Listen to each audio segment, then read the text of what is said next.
이상휘 위원님 질의해 주십시오. 예, 포항나물릉의 이상입니다.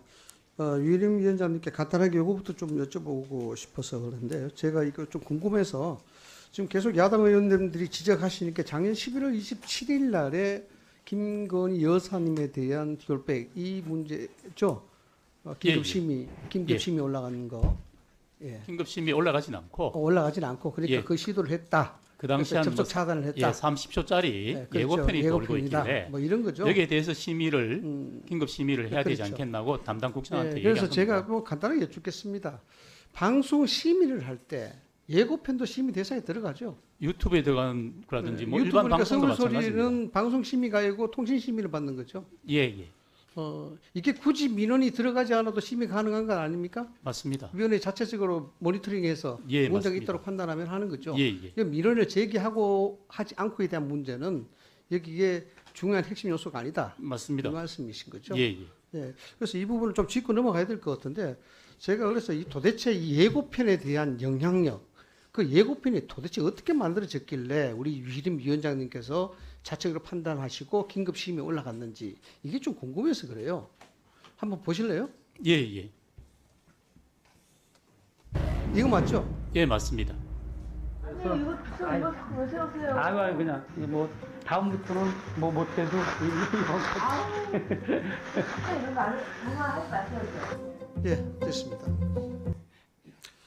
이 부분에 대한 것은요, 굉장히 그 당시로서는 우리 방송통신을 심의하실 위원장 입장으로서는 굉장히 곤혹스러웠을 것 같아요.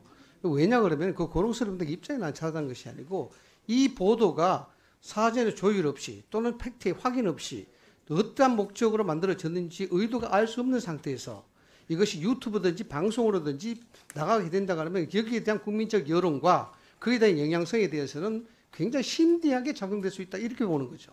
맞습니다. 방송통신심의위원장으로서 이거 당연하게 해야 되는 것 아닙니까? 맞습니다. 그렇죠. 예. 제가 조금 전에 보니까 고현철 통신심의기획실장인가요?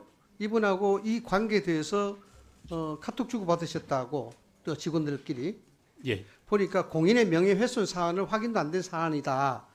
그 다음에 감시와 비판은 언론에 최대한 보장을 해줘야 된다. 그 다음에 해당 업소으로 결정돼야 된다. 이렇게 세 가지로 요약이 되더라고요. 예.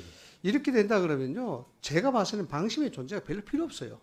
이 방심에 대한 부분들은 다르게 생각을 해야 됩니다. 공인의 명예훼손 사안은 확인도 안 된 상태다라고 이야기하는 것은 이 결과에 대한 이야기입니다. 이 부분에 예고편이 나갔다 그러면은 공인에 대한 명예훼손에 대한 소지가 굉장히 있다라고 봐야 되는 겁니다. 그래서 이거는 언론이 이야기하는 학문적 논리로 접근해서는 안 된다라는 것이고, 그 다음 감시와 비판을 최대한 보장해야 된다. 이 맞지요. 그러나 감시와 비판의 대상을 최대한 보장하는 것이 이것이 그 영역을 넘어서느냐 넘어서지 않느냐의 문제입니다. 감시와 비판이 아니라 실제적 악의를 가지고 이 보도를 한다. 그렇게 되면은 그 관계되어 있는 많은 사람들의 명예는 걷잡을 수 없이 급전직하돼서 실추되는 것입니다. 그로 인하여 국민적 여론은 굉장히 갈라지게 될 수밖에 없는 것이죠. 우리가 언론을 이야기할 때 보도를 이야기할 때 공정성과 독립성과 자율성을 이야기합니다만은 거기에 절대 빠질 수 없는 것이 있습니다. 항상 논란이 될 수 있는 것이죠. 실제적 악의를 가졌느냐 안 가졌냐. 이 부분은 방송통신위원회 또 위원장께서 심각하게 고민해야 될 사안입니다. 제가 봤을 때는 이 예고편으로 말미암아 팩트가 확인되지 않은 상황에서 이것이 무분별하게 방송이 됐다고 본다면 어떠한 정파적 갈등과 대립이 일어나지도 예측할 수가 없는 겁니다. 그렇지 않습니까? 예, 맞습니다. 이것이 민원이 제기가 됐으면 해야 되고 민원가 제기가 됐으면 안 해야 될 사안이 아닙니다. 대통령과 영부에 관련된 일이기 때문에 이 부분을 굉장히 조심스럽게 다뤄줘야 되는 것이고 팩트가 확인이 되고 충분한 검증이 됐다 그러면 더구나 이것을 방송하는 언론이 그 정도의 위치를 점하고 있는 그런 신뢰받는 매체라 그러면 이야기가 다르겠죠. 방송통신심의위원회에서는 그 언론 매체가 대중으로부터 신뢰를 받는지 안 받는지 이것조차도 염두에 두고 심의를 해야 된다고 봅니다. 어떻습니까? 예, 동의합니다. 여기에 대해서 다시 하실 말씀 있으십니까? 예, 뭐 당시로서는 저 영상을 누가 보더라도 불법 촬영에 의한 이 영상이었고, 그리고 현직 대통령 부인과 관련된 영상이 저렇게 유튜브를 통해서 유포되는 사례가 전무했기 때문에 저로서는 이 신속심의 안건을 해야 된다는 판단을 했었거든요. 알겠습니다. 예. 예, 류일임 증인, 김건희 여사 대리인이 관련 민원 제기한 그 내용 자료 달라 그랬는데 그거 주는 게 그렇게 힘듭니까? 아닙니다. 제가 한번 담당 국장한테 물어보겠습니다. 아니 왜 안 주세요? 그거 빨리 주시고요. 그 다음에 답변 제대로 하셔야 돼요. 대통령과 영부인이건 아니면 이 자리에 있는 최민희 관련 민원이건 민원은 동등하게 취급해야 돼요. 대한민국에 특권 계급이 없습니다.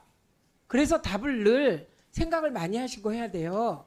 여당 의원이 질의한다고 무조건 대통령과 영부인 관련 사안이니까 어쩌고 이런 답변 하시면 안 됩니다. 그리고 권리침해의 경우는 당사자 또는 대리인의 신고가 반드시 필요하기 때문에 제가 아까 그 자료 달라 그랬으니까 자료 빨리 주세요. 답변 제대로 하세요.